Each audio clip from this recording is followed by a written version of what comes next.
Hey, in this video I'm going to show you how I go about making this dovetail sight. This is the piece I'm working with. It's brass stock, and I've in a previous video I showed how to get the 60-degree bevel on it with a sander, and that's to fit the dovetail on the Ruger Mark II.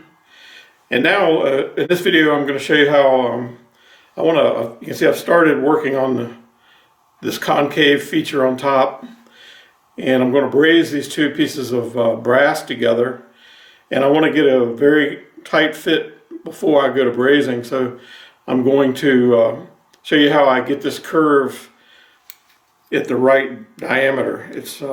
I don't happen to have a file that's exactly correct, and so I'll measure this piece of brass here that I'm working with, and the OD is 18.3 millimeters. And so what I want to do is get a sandpaper, and I'm going to use 100 grit sandpaper here, and a wooden dowel. And you can see the wooden dowel, is actually a little bit smaller than the brass. So what I do is take the sandpaper and wrap it tightly around the wooden dowel. And what I'm after is that 18.3 dimension. And so I'll just check it and see. I'll put a few turns on it. So there's 16.9. I'll just keep wrapping it.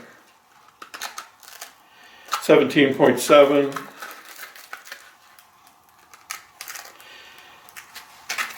Just keep growing it a little with each turn. There's 18.9. I'll just back off a little. I'll go with about 18.4. And so now I've got the brass piece locked in the vise.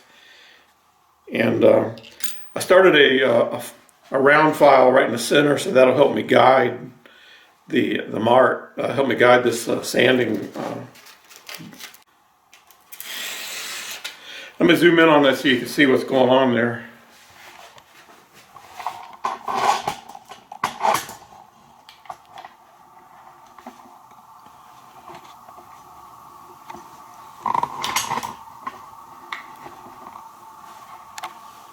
Hopefully you can see that. So what I want to do is have this piece of brass sit down in there very tightly in the crevice there. It'll just result in a stronger joint.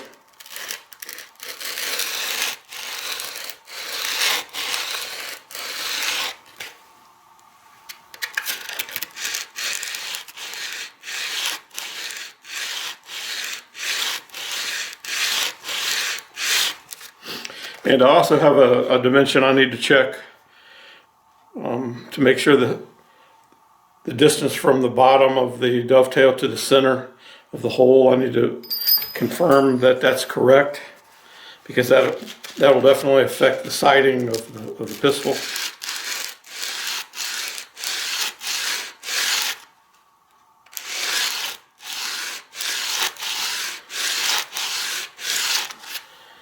And so I'm going to go check now.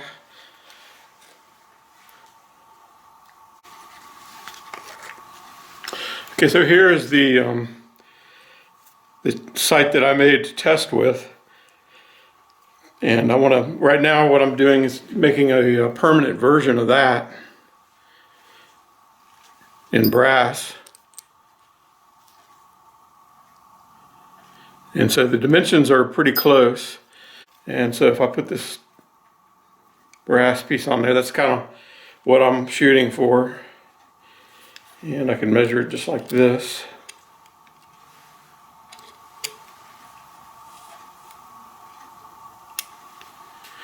.7, and let's see what I've got here. 22.9, that's pretty good. I'm going to stick with that. I think now, so I'm not going to take it down much more. I think that's a good dimension, and now I'm just going to set the ring on there. And I've got a hole drilled there, you can see. Let's see if you can see that.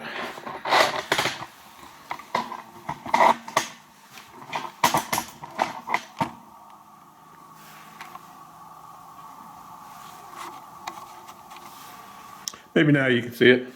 There's a hole drilled in the middle, and I've got a hole drilled here. And when I get done, I'm gonna braze these two pieces together.